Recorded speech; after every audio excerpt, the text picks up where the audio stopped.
I tell you, the self-compacting concrete now these days, they are in very huge quantity in all the construction sites, particularly where the mass concreting is required, where the huge concreting is required. And when you go for the shuttering system like aluminum formwork or flexible shuttering systems, or the shuttering system where you have the composite things, you just close your things, or you do the box-like constructions. When you do the box-like constructions, then particularly that there you use self-compacting concrete, because you are doing a continuously concreting. Okay, so that is better for them from quality point of view. That is better from the cost point of view. It is and this is better for the time point of view. You can do more concreting, more work in a lesser time. You can do the more work at lesser cost, and you can have a better finish and better quality. So all the advantages are there. So now these days, this type of concrete are more in use. So now, if you see the outline of presentations, I will be first dealing with what is the self-compacting concrete, then construction joint, because I have to talk about the concreting challenges. Then I will talk about the formwork releasing agents.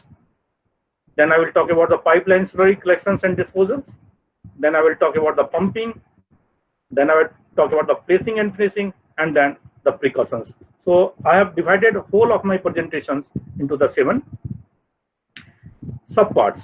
So now this slides, everybody has seen that advancement, when the human was evolving, okay, the changes has taken place.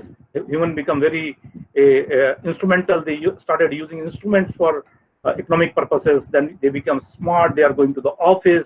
Then they become so smart that then the man is not as smart. Your machines are smart. When things were changing, that time the concrete was also changing. Earlier we were having the nominal mix, where you take certain ratios, 1:2:4, 1:3:6. Then we are now at the era of design mix, where everything, whatever, even if you want to have M10 grade of the concrete, you have to design that mix. Then earlier we had the manual mixing, where we have certain quantity of the materials for the concrete we put and we mix it. Then we have the site mixing, where the small mixers are there, and that mixers are used for mixing the concrete. And now these days we are having the ready mix concrete. Similarly, the same change has happened into the type of the concrete also. Initially we were having the normal concrete, then we have gone to the normal concrete to the self-compacting concrete. Okay, today's discussion, I will be not discussing about the normal concrete. I will be discussing about the self-compacting concrete. But whatever the quality precautions I am going to tell you, okay, in the case of self-compacting concrete, it is more required. It will have the more detrimental effects if you are using the self-compacting concrete and you are not following those aspects. But that is also there in the case of normal concrete. The quality aspects you have to follow in the case of the normal concrete is also same, or concreting challenge for the normal concrete is also the same. But the effect is much more or much higher if I am using the self-compacting concrete. So I am talking about the self-compacting concrete, but it will go as well for the normal concrete also. Now we'll try to see what is self-compacting concrete. So IS 456/2000 with amendment number 3 in August 2007 through Annexure J included provision of self-compacting concrete for guidance. You see, so late, 2007, self-compacting concrete guidance has come to our code. It is so late. I tell you, even I started using self-compacting concrete before that. And there are so many persons in the country, they have started using the self-compacting concrete. It has come very late, and that has only come with one page in the annexure. So what is self-compacting concrete and all? Know how to design, nothing has come to the code. And what that code says, what is self-compacting concrete? Self-compacting concrete is a concrete that fills uniformly and completely every corner of formwork by its own weight, without application of vibration, without segregation, fills, maintaining homogeneity. there are three terms which is more important in whole things. Rather, not three terms, four terms. The terms are what? Without using application of vibration first, without segregations, and while maintaining the homogeneities. Okay, when it is going to fill each and every corner of the formwork, then I will call this as a self-compacting concrete. So what is the four important things for the self-compacting concrete? Without vibration, without segregations, and whilst maintaining homogeneity. If it is going all the four corners or every corners of uh, uh, it is filling uniformly, then I will call it a self-compacting concrete. And major challenges in the case of self-compacting concrete is what? Maintaining the homogeneity without segregation, because self-compacting concrete flows. It flows with very high speed. So in that case, maintaining the homogeneity, maintaining the segregations is very tough things. And I will be explaining here how we can see that.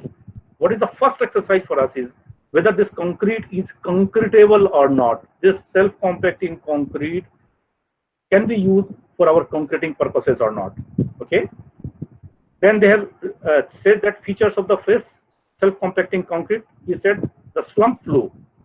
Actually, we take the slump, but in the case of self-compacting concrete, we take the spread. So the minimum spread should be 600 mm. You should use the sufficient fines, less than 0.125 mm, 400 kg per cubic meter to 600 kg per cubic meter. And you can use the mineral admixtures in order of 25 to 50% by mass of cementitious materials. Just I am posing it on this 25% to 50% by mass of cementitious material. So many persons are having the confusion when we put the flies or something. So where I have to calculate? It is of the cement or it is of the cementitious. And how much you can put? 25 to 50%. If you remember our first lectures in the series, there I put that chemical admixtures and mineral admixtures, and I have discussed the two types of mineral admixtures. One was fly ash and another was GGVS. So fly ash you can put or 25 to 50% by mass of the continuous cementitious material. You can use high reducing water admixtures, and if required, you can use viscosity modifying agent in appropriate doses. So this is the self-compacting concrete in 2007 given by the IS code. Next, in 2019, very recently, the code for the design mix of the concrete has been revised. That is 10,262, and they have elaborately discussed about the self-compacting concrete. You see, 2019, today they are discussing about how to design the self-compacting concrete, our IS code. When lakhs of cubic meter of the concrete is already produced without any Indian guidelines. When we were designing the self-compacting concrete earlier, it was from the guidelines given by the FNAR and European codes and the American codes. But Indian code was not giving any guidelines. Okay, late, but they have come with the guidelines. And what is that guidelines? There also it was flow. Here it was highly flowable. You see, he has added the word highly flowable. Non-segregating concrete, that was also there, that fills uniformly and completely every corner of formwork by its own weight and encapsulating reinforcement without any vibration, while maintaining homogeneity. So it means almost all definition is same, only they have used flowable to highly flowable, one word, and another word they have as encapsulate reinforcement without any vibrations. Okay, so it should go all around the reinforcements without any vibration. So it is not like that if your reinforcements are congested, then you are using the self-compacting concrete and you are using your vibrator also. So the vibrator is not at all allowed. So why the code is adding it? Because in you will see going to the practice, what they do, they make high slump concrete. They make high slump concrete and they put vibrator to it. So if you're putting high slump concrete and you are making vibrator to it, and if your concrete is not cohesive, it is going to give you very detrimental effects.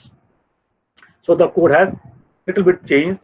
Then they have feature of the fresh self-compacting concrete. There you have seen only 600 mm of flow criteria was there. Here they have divided the flow criteria into the filling ability, that is flowability, SF1, SF2, and SF3, depending upon the what is the flow. Then they said that it is not filling ability only, you have to have the passing ability also. So how it can pass within the reinforcement. So for that L-box test they have recommended, and that is H1 by H2 should be equal to 0.8.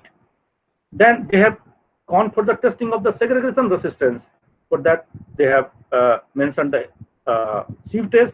So SR1, segregation resistance 1, if the value, passing value is 15 to 20%, and if it is less than 15%, then this is classified as SR2. Then we have the viscosity. Viscosity we can find out by the V flow test. V1 class if it is less than 8 seconds, and if the viscosity is between 8 to 25 seconds, so it is called as a V2 class. So now you may be wondering, so I have given so many classes to you, but normally at the site we are performing 2 tests and 1 visual test. I will be discussing with you also, and that will tell you everything about your concrete. So 1 test if you can do, that is the flow test, and 1 test, your visual test, that can take away all the tests whatever you are want to perform. So normally what at the site what we do, we try to keep V flow time less than 10 seconds.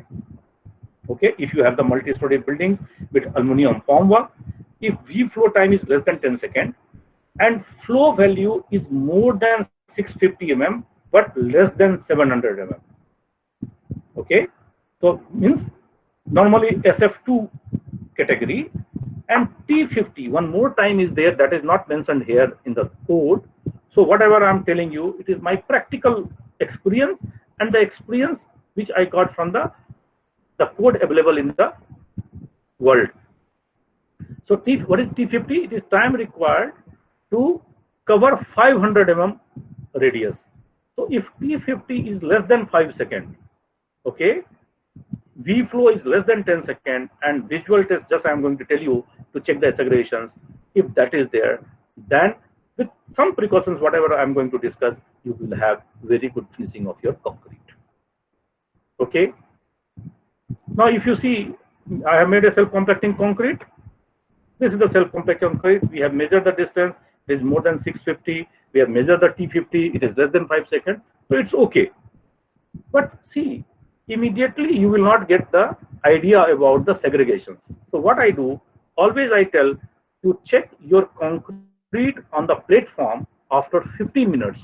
So if you are checking the concrete in the platform after 15 minutes, you see the distributions, and you can just see this is what I am projecting. This is the regular exercise the people are doing at the site, and this type of concrete you are getting. So whatever the diameter you are measuring, so suppose it is 650 mm, then we can call it is a criteria of SF2. Okay, again after 15 minutes, if I for some other concrete, suppose the same concrete, this is the immediate effects. After 15 minutes, if I see the concrete, you see the some concrete is stuck here at the center, that is, you can see the mount, and the slurry, you see the slurry is coming out from the concrete. So whether this concrete is okay, can you use this concrete for your constructions? Certainly no. This concrete is not correct. So I tell you, quality is not issue of the quality persons. Quality is the issue of everybody at your site. Whenever you receive your TM from the RMC plant or from your own plant, first test what you have to perform is that the segregation test.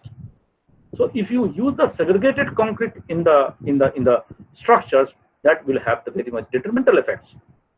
And when we interact with them, they say that we are not having the flow table, anything. See, this flow tables, and you can make it easily from the metal sheets available at your sites.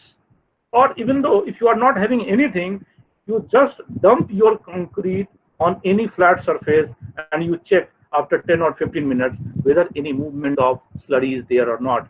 If movement of slurry is there, it is very detrimental. Sometimes it can cause choking of the pipe also, and you know the self-compacting concrete, normally we go for the grade of the concrete like 40, 50, and 60. If M60 self-compacting concrete chalked in your pipeline, then you will be lost with the time. It will be very difficult to clear the pipeline. So by these visual impressions, you should get whether this concrete is concretable or not. So what is the takeaway of the first session? The takeaway of the first session is identification of concretable self-compacting concrete. So I will just open one or two questions I can take if somebody asks if they have understood this concept or not. One or two quick questions I can take here.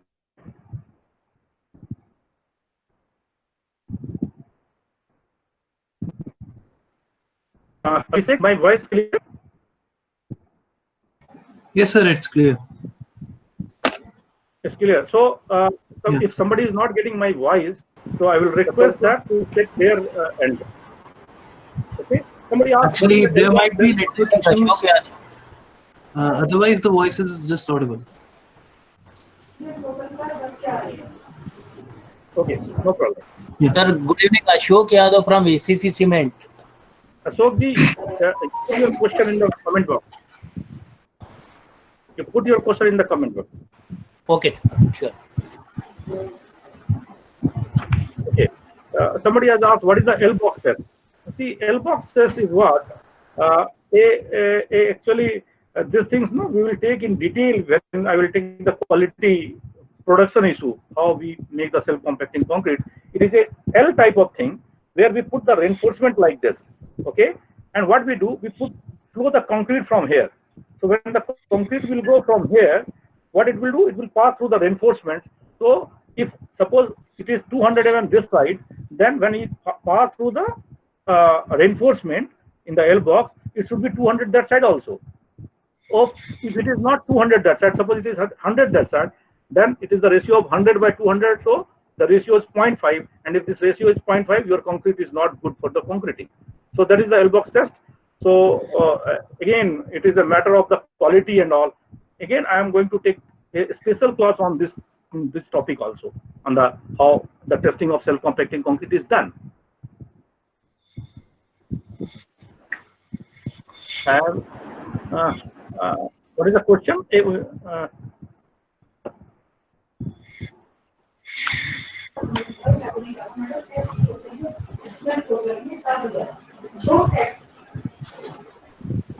it is more than 0.2, it is okay. So as you are going to as you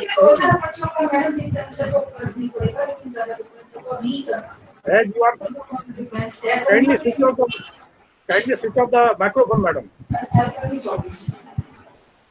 Abhishek, please stop microphone. Okay, what I am telling you, somebody is asking that if it is more than 0.8, if it is more than 0.8 and near to 1, it is good. Because the concrete, whatever you are putting here, passing through the reinforcement and going the same concrete outside. So it is good. Up to which, Abhishek, you take some questions and you can tell me afterwards. Yes. So I will go to the next. You can continue. I'll just note down the questions and we can take the questions later at the end of the session. So my presentation is on there. My presentation is there on the screen. Yeah, visible. Okay. Somebody was telling me to close your video, then the quality will improve. So I will check if I close my video, if quality can improve.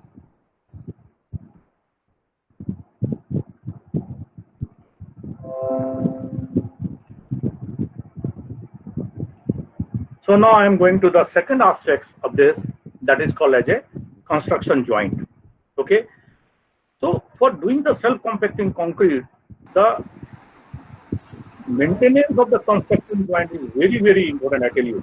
So see, if you are not maintaining your construction joint, then what will happen? The concrete will flow, and as it is almost like a liquid, so the slurry is going to flow out of the construction joint, And when you will do the next concreting, it will create a loose pockets, and those loose pockets will come down any time after the construction. So the construction joint is very important. So what is construction joint? Construction joints are the stopping place of concrete work. If the construction activity is arranged in such a way that the work is stopped at extension of construction joint, need of construction joint will not arise. See, if you're having too much of shuttering, you have to have too much of the crew members, then you don't require any construction joint. You start concreting till you finish the part of the concrete. But that is not there. Your sizes are confined. They are needed because it is not feasible to place all the concrete for most jobs in 1 hour in 1 floor. Breaking the job into the smaller portions allow the contractor to match floor size with concrete delivery capability, choose the best crew size, make best use of equipment, reduce form work cost by increasing the form you use. Now, who should specify the construction joint? Either architect or engineer, structural engineer should specify the construction joint. I tell you, there are so many structural consultants also are there in the group meeting. So sometimes I see that some of the structural consultants specify construction joint and what is the treatment required for the construction joint, and sometimes or many times I see they don't give any guidelines for that, what type of construction joint they should do. Sometimes we ask the contractor to submit the construction joint plan because the crew size, the labor, the manpower, the resources, everything, they know about that. So we ask to them what is the plan. In either case, the engineer or contractor should consider economy, appearance, strength, and durability when choosing joint locations. So now, what is the effect of construction joint? The effect of the construction joint is there both in the strength and durability. So strength means what? Construction joint introduces a weak vertical horizontal plane in an otherwise monolithic concrete member. This obvious slip plane may reduce the strength of beams, columns, and walls. This result shows that construction joint reduces a member's shear strength, but not the flexure or bending strength. So what is important to understand here? So strength-wise, the construction joint is not going to reduce the flexural strength of the member, but it is going to reduce the shear strength of the member. So it means what? You should apply construction joint at a place where the shear strength is less. So that is the concept. So if I go to in the region where the shear is significant, a construction joint with a smooth surface reduces the shear strength of the member by 40%. These are the research. From the research, they have find that if you have the smooth joint, construction joint, then the reduction in the shear strength can be up to 40%. But a beam having a joint with a rough surface and has a failure mode and ultimate load similar to an unjointed beam. See, what we say almost always? Normally we say that suppose you have a construction joint. What you do? You rough your construction joint. Okay, create the roughness to the construction joint. You put the slurry, cement slurry, thick cement slurry. You put the bond. There are the bonding agent now is available.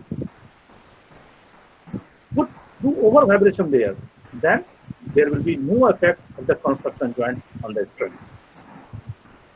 Now, effect of the construction joint on the durability. Certainly, concrete is impermeable or is having a very low permeability to water and salt. But whenever you come across with the construction joint, then they allow the water to move, and if it allows the water to move, water and salt leaking through joints may cause rusting of rebar. Okay, and if it has started the rusting of the rebar, the life of the structure is going to reduce. So always when you locate your construction joint, you should keep two things in mind. First one is what where the shear stress is less, and second is what there should not be any point for the water or drains. You should keep away from the drain.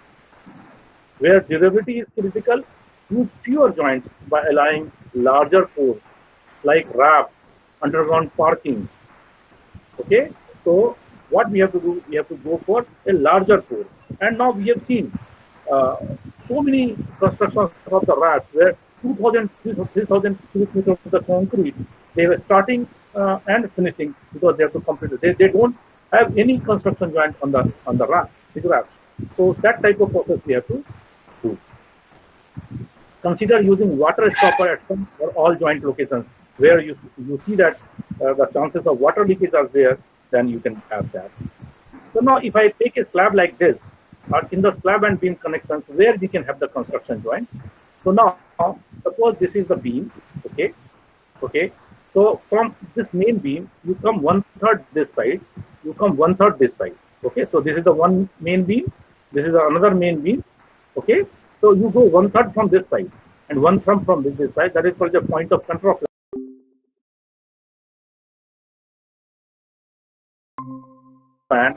So which is good for the construction joint. So at a distance, normally you see at the construction site, we see at a distance of L/3, you please put your construction joint. So this is the best location for the construction joint. And always when the two beams are intersecting, so suppose this is a secondary beam, this is the main beam. So at the intersections, we try to have construction joint 2 beams width times of two times the width of the beam this side and that side. We don't provide any construction joint. So this is the location of the construction joint. Joints must be placed perpendicular to the main reinforcement. Shear force are minimum or at a point of control fractures. Construction joint in force shall be located within the middle third of the span of slab and beam. That just I have discussed. Joints in beam shall be offset a minimum distance of 2 times the width of the intersecting beam. Now, how to make this type of construction joint? You know, with some figure I'm trying to explain it, and at the end you will tell me that this is very, very difficult to have this type of support to restrict the movement of the concrete. You see, when you are doing the self-compacting concrete, normally we do the self-compacting concrete with the 10 mm aggregates. And 10 mm aggregates with the fines, you see, if it has a very small opening also, it will come out from the joint. Okay? And restricting it very, very important. Why it is important? Because whatever the thing is coming out from the joint, they are the weak slurry. And if it is not removed before the next concreting, it will create a weak joint, and that weak joint sometimes very, very detrimental. So this type of things we can do. Okay. So now what is the location of construction joint in a wall and column? Locate construction joint in walls and columns on the underside of floor slabs, beams, and at the top of footings. What does it mean? If you have the column, so what you have to do, the joints will be below the floor slab or beam, okay, or at the top of the footing. It means what? If you have the vertical wall, then you have to make the horizontal joint, and that horizontal joint will not be between the floors. It will be at the end of the floor, okay, or at the top of the floor, okay. Horizontal construction joint in walls and columns are generally spaced 1 story apart. ऐसा नहीं है कि what we will do, we will make a column and we are casting in 2 parts. Unless otherwise your column height is not very high, you can go for the single stage casting. We have even I have experienced the casting of 15-meter long columns on 3rd floor without any construction joint. So self-compacting concrete can do very easily. There is no problem. Now, if you have the construction joint, how to prepare the construction joint surface? You see, I have done the concreting, I have done everything. Then how to start the new day concreting, next day concreting, how to start? So that is called a surface preparation for the concreting. Surface of concrete construction joint shall be cleaned and gatans removed. Whatever is the dust and there, you should remove it. Use stiff wire brushes, scrubbers, or sandblaster to clean the surface and remove latent. Immediately before new concrete is placed, all construction joints will be wetted and standing water must be removed. There should not be any excess water on the concrete. Apply a neat cement slurry, oblique bonding agent to vertical construction joint surface. Fresh concrete should be thoroughly vibrated near construction joint so that mortar from new concrete flows between large aggregates and develop proper bond with old concrete. This is very, very important if I am doing the normal concrete. But if I am not doing the self-compacting concrete, then you cannot put the vibrator. So that's why I tell you the preparation of the what you say construction joint for self-compacting concrete is very, very challenging. Where high shear resistance is required at the construction joint, you can provide shear key. Shear key may be provided. Now there are different here. Somebody say that shear key does not require. Somebody says that shear key is required. But I believe that if we provide the shear key, it will improve the shear resistance. Okay, or we can put the extra reinforcement in place of that. So many structural consultants I have seen that they are putting some extra reinforcement at this time at this type of places. Now you see, this is the basic method of the preparation of the construction joint. Whatever the photographs I have said you, just even you before that, for the preparation of the construction joint was what we have taken from the foreign books and all. But what we have to pack it. So how you can pack? You can put the patterns, you can put the reinforcement, cut reinforcement along the joint, and even though if you have the space, then you can put the POP and all along the surface, so that if you do the concreting that side, you could not get any concrete moving out from the construction joint. This type of all opening and gaps are filled properly. And then if this type of things are coming out, you will see, if this type of things are coming out from the construction joint, even after this type of things, then what you can do, you can just clean it. See, if concrete fluid after concreting, okay, after all these things, because humans are working, sometimes one batten will remove, somebody will take out the batten, the concrete can come out. So if the concrete has moved out from the construction joint because of one reason or other reason, you have to immediately remove this concrete, because you see this concrete gets settled very quickly, and what happens, the removal of this will be very, very difficult. And moreover, I tell you, when I talk about the aluminum shuttering, when we talk about the Maiwan shuttering, see, the conventional shuttering is there, then you can put out the rib, you can take the this one, your shuttering, fly shuttering easily. But removing the shuttering which is having the aluminum shuttering now, where we have the box type of shuttering pattern, then the removal are very, very difficult. You cannot remove. If you remove, you have to disturb everything. So better way is that you should clean it immediately. If you have the improper construction joint, then you see this type of joints you can see, and from this type of joint, if it is at the ground surface and if water table is high, you will always have the source of leakage from air. So by this I have concluded the second part about my discussion, construction joint. So construction joint must be at central span by 3. In vertical member, it is horizontal. In horizontal member, it should be vertical. And concrete must not be allowed to move from the joint. Surface must be prepared in before next course. So this is about the second subtopic of our construction joint. If some quick questions, if Abhishek is having, he can ask to me. Otherwise, I will go to the next.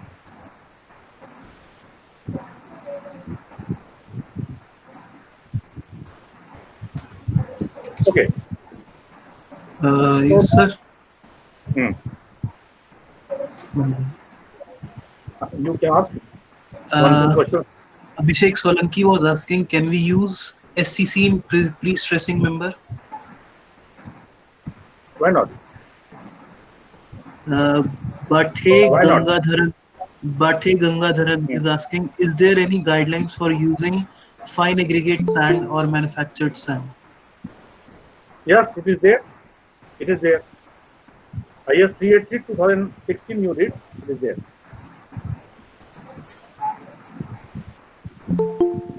Okay, shall I go next?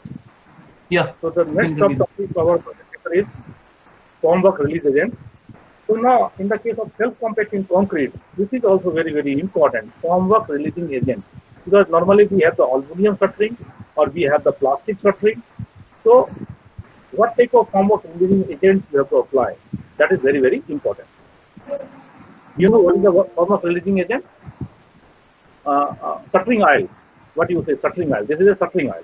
So normally shuttering oil, whatever you are putting on the ply, or in the steel that will not work for if I am using for aluminum shuttering and plastic shuttering. Self-compacting concrete normally produces a very high quality finish, giving a mirror copy of the formwork.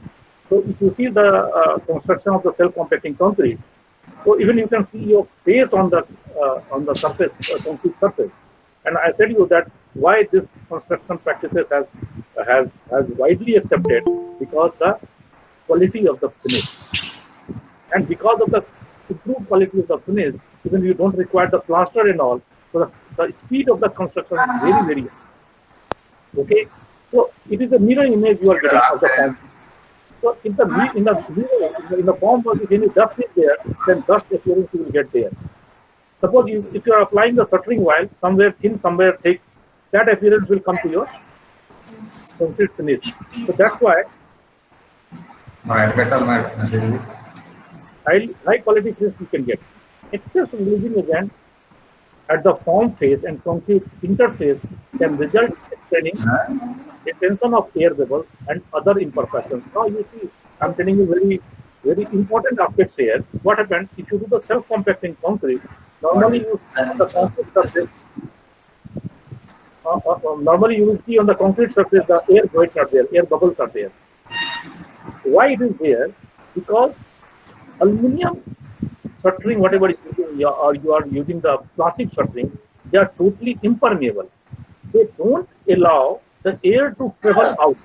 So what happens when you put the concrete, the air is trapped, and that air you can see on the surface of the concrete. So that's why you have to apply very thin so that air could not trap and can escape easily from the surface. So what is the material you use? You can use vegetable, mineral, or water-based mold releasing agent. Need to be applied extremely thin, almost to the point that they are just wiped on with a cloth, or sometimes we use bent roller. So they are using the roller now. Sometimes we apply that roller to apply. Excuse me, sir. Sir, PPT is not visible actually. Abhishek? Sir, you can just spin through Society for Civil and Environmental Engineers presentation. Once again, Abhishek, you announce everything. It's fine. You can just spin to Society for Civil and Environmental Engineers presentation. Thank you. I will mind.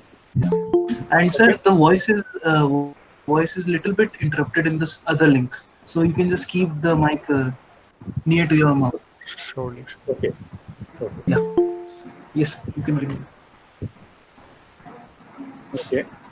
So the next is the self-compacting concrete will normally allow entrapped air to escape between the concrete and the formwork. Consequently, the release agent must also be of type which will allow air to migrate in a controlled manner and escape from the concrete.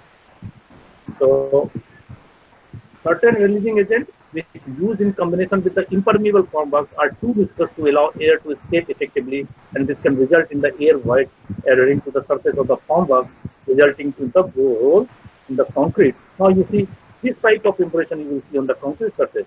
There are two reasons for this. I tell you, there are two reasons for this. First is that the air is entrapped, and one thing you will notice in the case of nylon shuttering, aluminum shuttering, or you say that plastic shuttering, where you have the box type of shuttering system, okay, composite shuttering system. If some error is appearing at one place, if you will not correct that error, it will repeat in the same place at other locations also. Okay, so this way is to.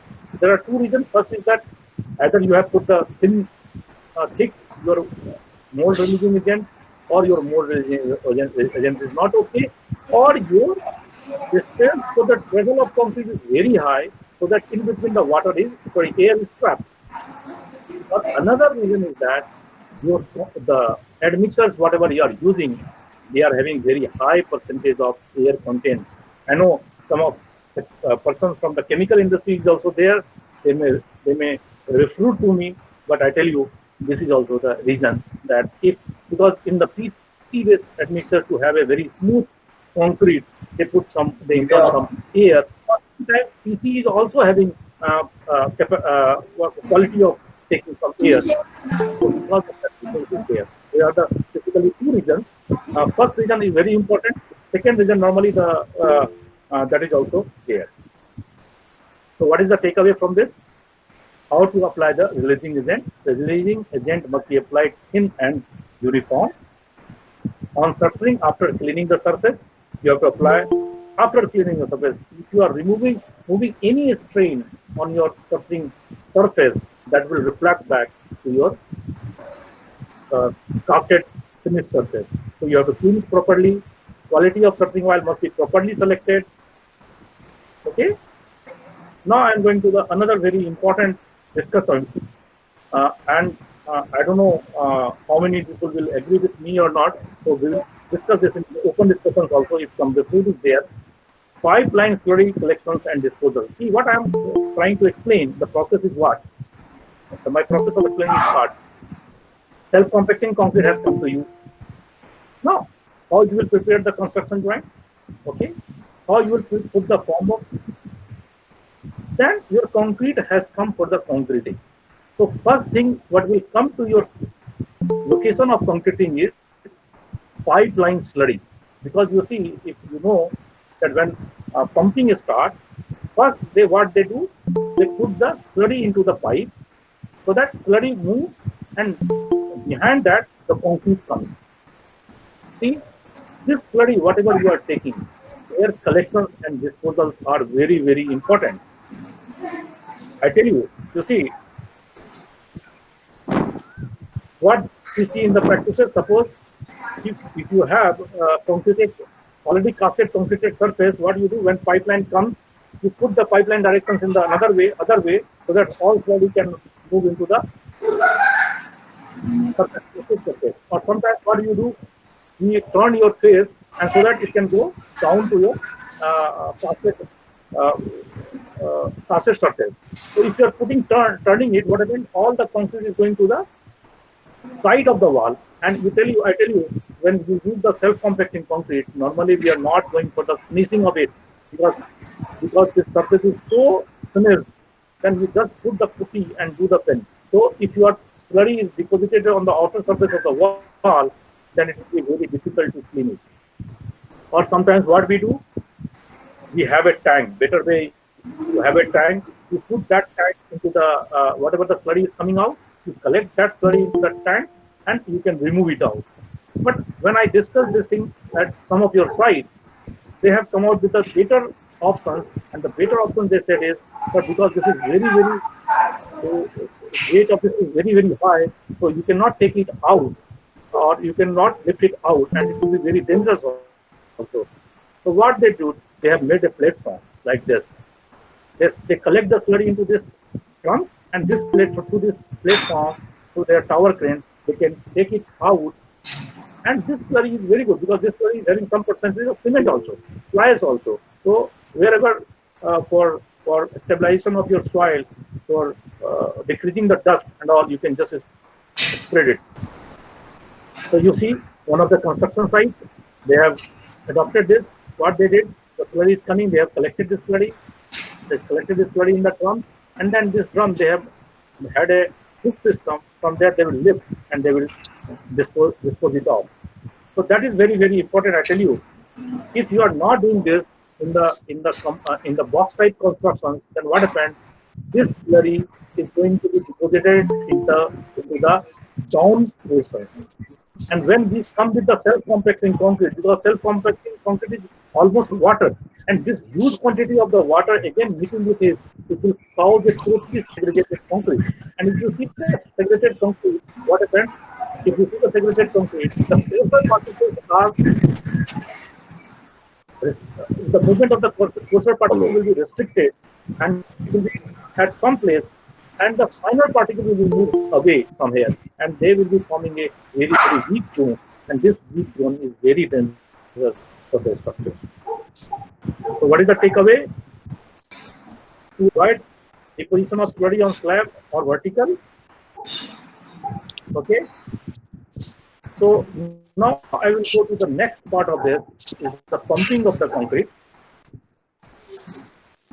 So now your concrete is, you can see the concrete has come from the TM. You have made your pipeline clean. with the slurry. Now concreting will start. Now, if you are concreting, so what is the procedure you have to follow in the self-compacting concrete? I am discussing very important point here. The concreting, the way you do what do you say, in the normal concrete, that is not there. So the pumping point should be in the middle of the wall, thus minimizing the horizontal length of the flow. Because if you have more horizontal length of the flow, more chances of trapping of air, and more chances of trapping of air means too much voice on your concrete surface. The horizontal spacing of the pumping point will depend upon the reinforcement and the flow capacity of the self-compacting concrete that has to be agreed with the concrete supplier. When pumping from the top and when surface finish needs to be optimized, SCC should be placed with a submerged hose in order to minimize the possibility of entrapped air. So I will not explain this, I will just explain you what is written there. So suppose if you are concreting a wall, then what the way we concrete is there, we are concreting from the top.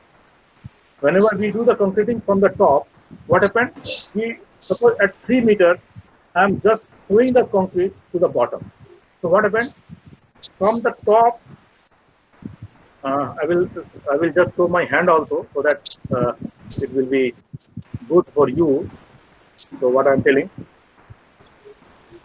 So what I am telling you, suppose this is the wall is there, 3 meter long wall is there. I am putting my concrete from here. If I am putting my concrete from here, I am dropping my concrete from here, then what happens? It will go down. So too much of the water, air will be entrapped here in between this one. And I tell you, there is no process by which the entrapped air you can remove in the formwork where you have the box type of formwork. And but in India, what we do, we treat the concrete from the top only. We don't have the process of treating the concrete from the bottom. So what is the proper process? You should have the hose pipe, and that hose pipe should go down, and then they can put the concrete into the bottom of the surface. Or during the concreting, your hose pipe should be inside the concrete, okay, so that no air is trapped. So as we are doing the concreting for the pipe, but it is very, very difficult. It is very, very difficult. Okay, so what we have to do? We have to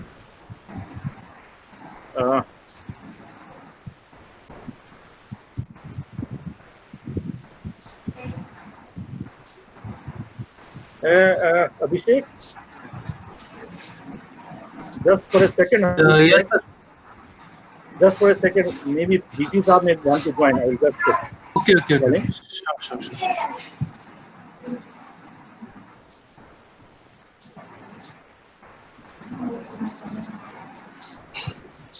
We are just pausing for 2 minutes. Vice Chancellor Professor Yogesh Singh is joining in a few minutes.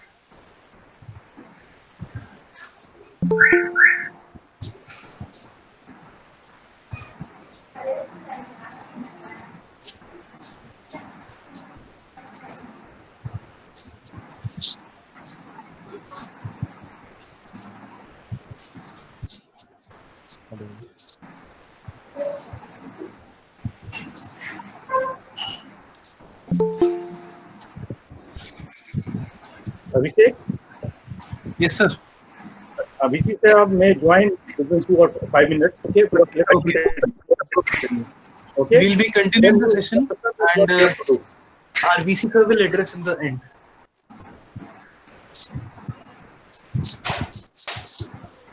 I request all of you to please mute the microphones.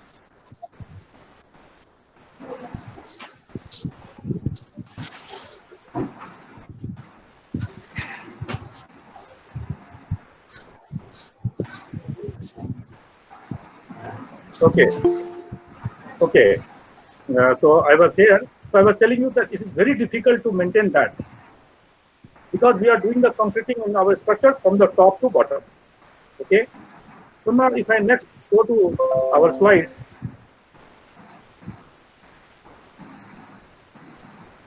So this is the pumping we are doing. Okay. Now see, this is the process I am telling you as we are doing for the piling. But here you see, when we go for the concreting in a building and all, where the thickness of the wall is 230 mm, or sometimes the thickness of the wall is 200 mm. and too much congestion of the reinforcements are there, then can we down this type of arrangements to the system? We cannot put this type of system. You will say, can we do like this? Can we make this type of thing? So it is not possible in case of shuttering, Maiwan shuttering or aluminum shuttering, where thickness of the wall itself is 230 mm. How can I put it? So what we have to do, you can put the flexible hose pipe. Okay, we can put the flexible hose pipe. Okay, but you see, in foreign countries, in some of the countries, what they do, they use this type of formwork. Okay, what is the formwork? In our country, we are concreting from the top. For this type of self-compacting concrete, they are concreting from the bottom. So if you are putting the self-compacting concrete from the bottom, then what will happen? That the concrete is getting, the height of fall of the concrete is getting very much reduced. So if height of the concrete is getting very much reduced, then the chances of air to be trapped is not there. And now the concrete will move from there to the top will reach there. So, and now finally what we do, we put the plug and we close the plug so that the concreting is over. So this type of plug is there. So, but this type of system we are not following here, mostly in India. I don't know. I don't know. I have not visited the site where this type of system is followed in India. So that is this one. So what is the takeaway from this? I have to select pouring point. Pouring point selection is very important. And I tell you, many times I go to the site, I tell you, and I see that the pouring sequence you are not following, or you are not preparing any pouring sequence. So where you will start your pouring. Normally we start our pouring from the center point so that the spread is on both the sides. So if you are starting the pouring from the corner, then what will happen? So the travel distance for the concrete will be very, very high. If the travel distance is high, it will entrap more and more air during the travel, and your concrete quality, concreting finishing quality will be poor. So what is the another thing? You have to avoid entrapped air. How you can avoid entrapped air? By decreasing the movement of the concrete, by decreasing the height of the fall of the concrete. So now I am coming to the next topic, next subtopic. That is, now I am coming to the placing and finishing. So some guidelines I am giving you. Ajit. Honorable Vice Chancellor has joined. Okay.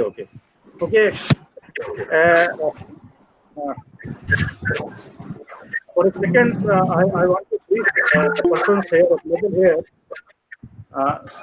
I personally welcome Professor Yogesh Singh, Vice Chancellor, Delhi Technological University. We welcome our professor, our Vice Chancellor, Professor Yogesh Singh, sir, and we are really grateful for him to joining this session. Good evening to all of you. Thank you, sir. Thank you so much. Good evening, sir. I request I will finish my topic in 10 minutes. If you have time, sir, for 10 minutes, then we will formally start the inauguration. What we wanted to start in the start of the session. Not an issue. Take your 10 minutes. You join after 10 minutes. Yeah. Thank you, sir. Thank you so much. Okay. Yes, sir. Thank you. Not an issue. Not an issue. Thank you very much.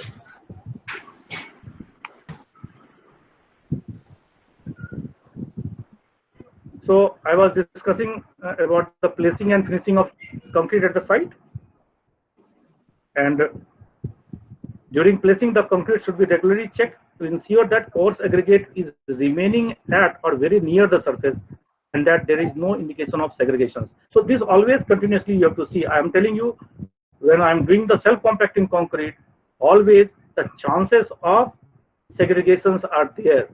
And if segregations are there, then coarse aggregate will settle down, and only finer aggregate you will have the top. And that finer aggregate, whatever you are having, that is either fly ash or cement. Sometimes it is not cement also, because I said you in the previous first session that fly ash is the what you say is the lighter material, so it will be at the top. And fly ash is not having any strength in itself. So continuously you have to check. There should not be excessive release of large air bubbles that would suggest air is being entrapped by the placing process. check formwork for signs of leakage. So when you do the concreting, because you see the formwork is a very close formwork, and if some space is there, then slurry can come out, because you see the more slurry, density is very, very high in the case of self-compacting concrete. Then look for top surface latents, a non-uniform surface, color, a specific area where air is being trapped, and any other unwanted effects that are visible. So you have to keep on looking. So now you see, I am doing the concreting like this. If I show you through the video, is it correct way of doing the concrete?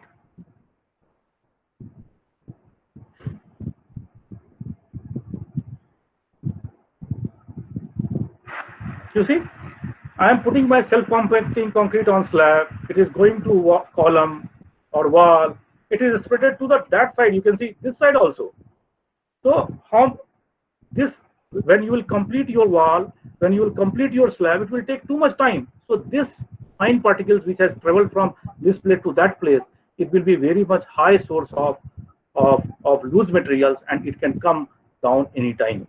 Okay, come down anytime means not that structure will come down. That slurry, the fine particles or fine layers of the fly ash slurry or fly ash will come out from here. So this is not a good way of concreting.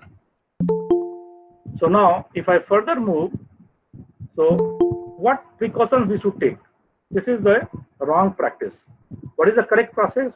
So if I am doing the concreting on the wall, I should start doing the center. Either you should put the hose pipe here, or you drop the concrete from here, so that no concrete is spilling out into the slab.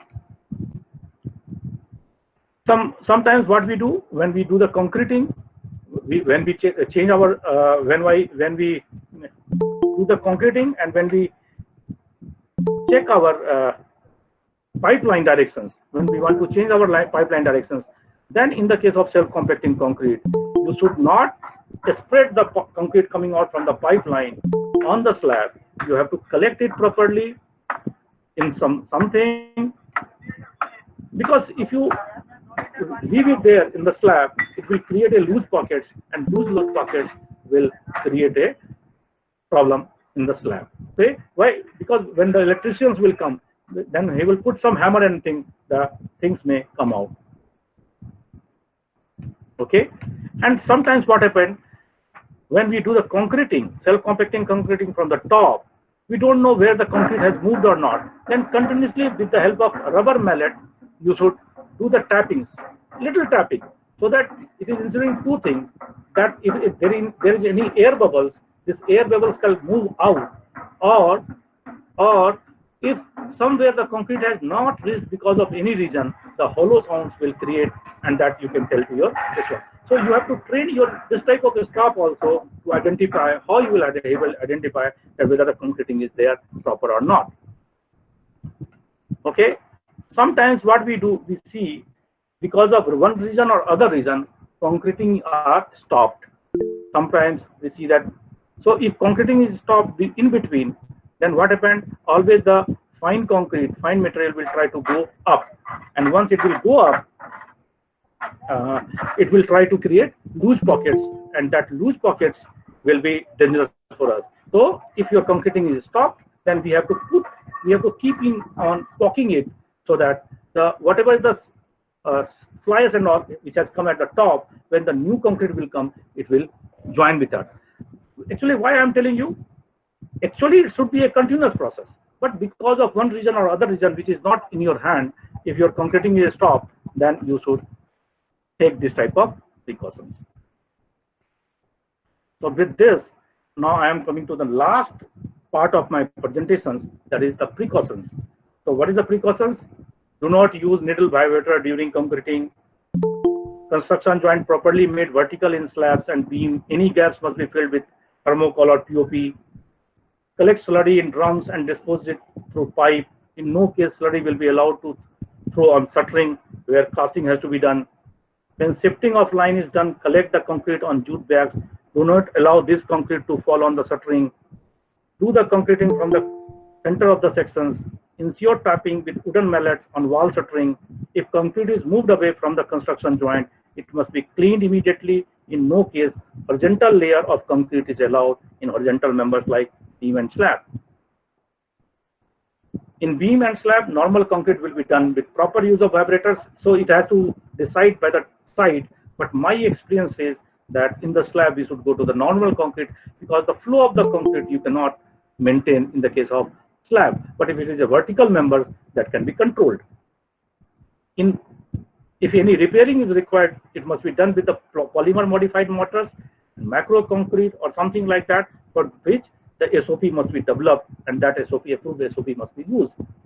The holes of tie rod, you see, when we put the this one, we put the tie rods, and it is having the gap, and we have seen in many cases that water percolate through that, and it gives very bad impressions on the surface of the concrete.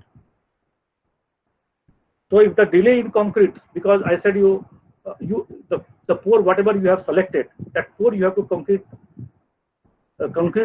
that time only. But because of one reason or other reason, if pour you cannot complete, then what you have to do, you have to use the process whatever I am telling you. If wall of 230 mm use 25 mm dia nozzle to break the loose top layer. So what I am telling you, if you are delayed is more than 4 hours. Now you see, now these days the concrete, the final setting time is about 5 hours or 6 hours only. So now within that time the concrete will set. So what you have to do, you have to use the needle vibrator. If any loose pockets will be there, you will go, and now fresh concrete you can apply. So this I am talking in terms of wall. So if 100 mm wall is there, then sometimes you cannot put the needle vibrator. Then with the help of 16 mm dia rods, you can poke it up. So why we are doing the poking? So that you are just the concrete which has set or which is dyed, you are getting it live by putting this poking. Okay, so that new concrete will come, and their slurry and the concrete which is we have done old concrete, they will join together to form a good concrete. Remove all loose concrete from slab and beam. If concrete or slurry flow away from the construction joint immediately, in no case pour is allowed in 2 layers. So if your concrete has flown from the construction joint, immediately you have to clean. You cannot pour the concrete in 2 layers. So this is my YouTube channels. So this discussion we'll try to put into the YouTube channels. And just for a second, I will take the questions, but questions I will take once our VCs have addressed the sessions, and then again I will start my questions or sessions. Please bear with us. Please listen to him, because he is the person who has made everything possible or instrumental. Okay, I will check. Abhishek, VC sir is there, or we have to call him? Sir, VC sir is already there. I'm here. Okay. Good evening, sir. Abhishek, can you Very start good the process? evening. Very good. Good evening, sir. On behalf of Society for Very Civil good evening. Engineers, we just extend our greetings to you, as well as our faculty advisor who gave us the chance to be the channel of communication between faculty and the students. Really thankful to you, sir.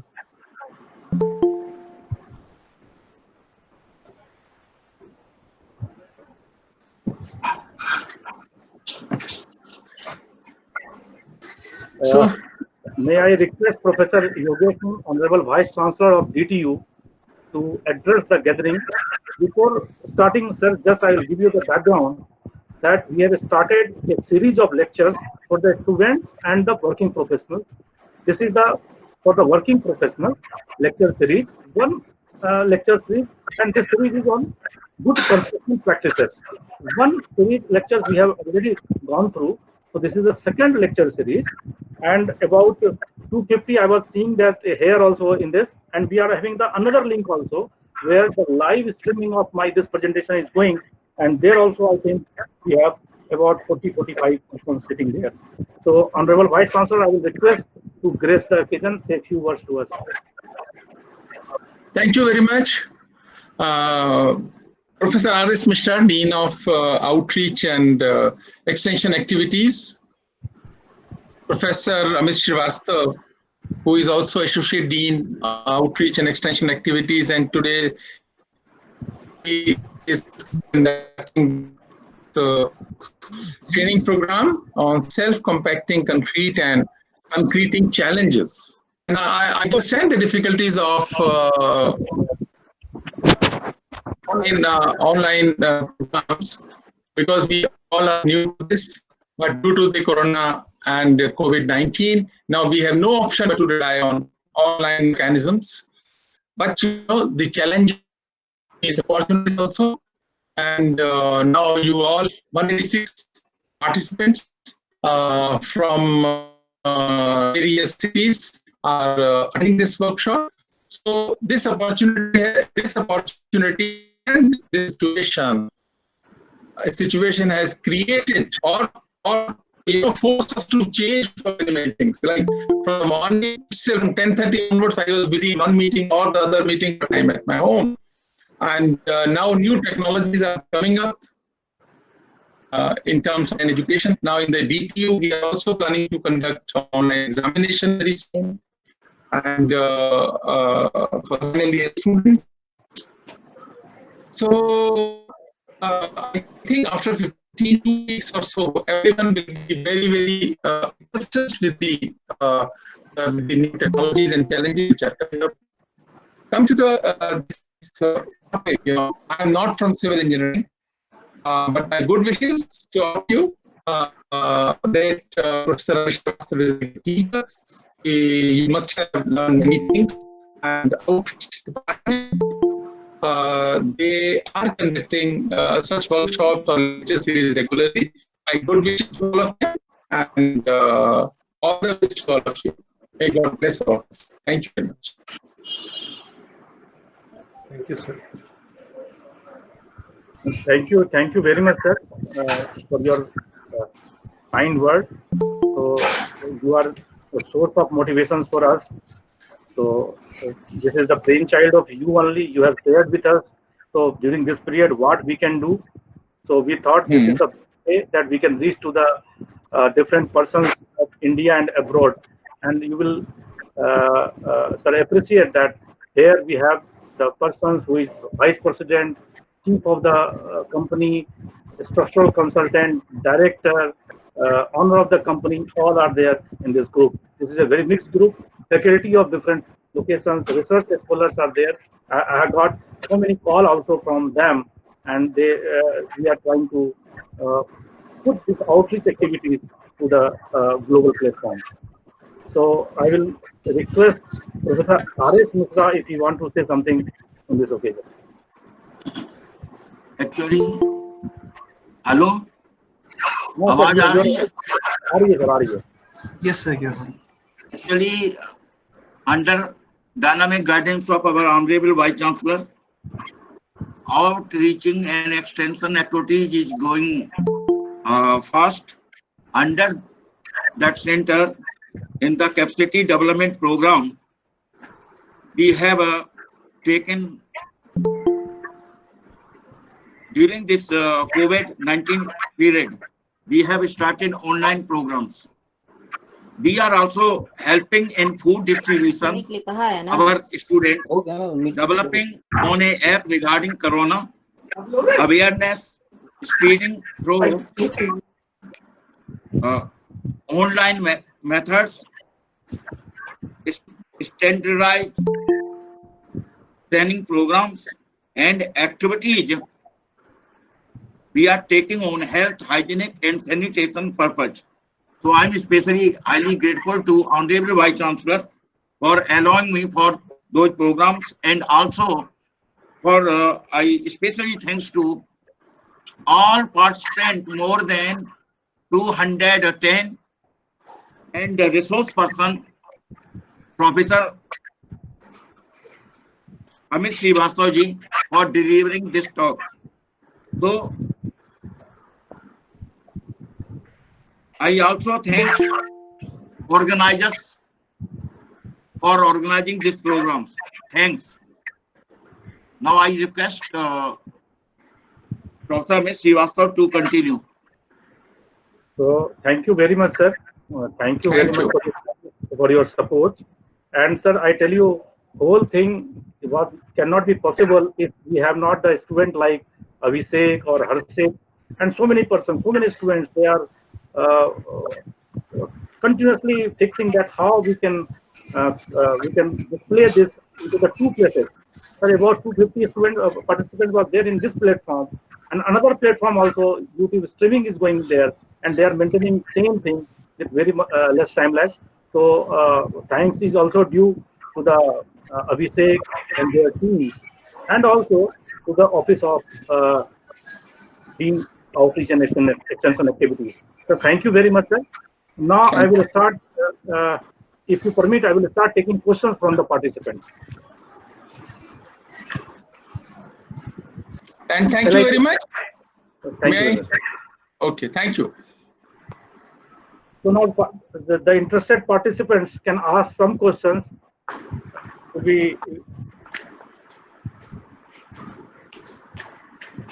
will be good if any questions are there. I will be very happy to answer the questions. May I join in? Yeah, certainly. Good evening, Mr. Vasu. I'm Ratan Singh from Rising, Japan. Oh, Ratanji, how are you? Oh, very well, thank you very much. I have Okay. one very specific question on the question of jointing when we were discussing, and also the concreting setting when you were talking. You were saying that when we are filling the concrete, then it is better if we take it from the bottom. Yeah. I have noticed one problem. When you do that, you need a pump. And with the pressure of the pump, the air bubbles do penetrate inside the molds, and which later on try to come up from the top, and which makes the holes and pores holes, which affect the strength of the molds. And later on, the mold which comes out is definitely has various pores. Okay. So the top filling probably under the Indian circumstances where the temperature variation is there, may be a better idea than the forceful filling by the pumps. Yeah. Certainly. So in India, we are doing it from the top itself. But see, maximum problem what you can have is that, the air force.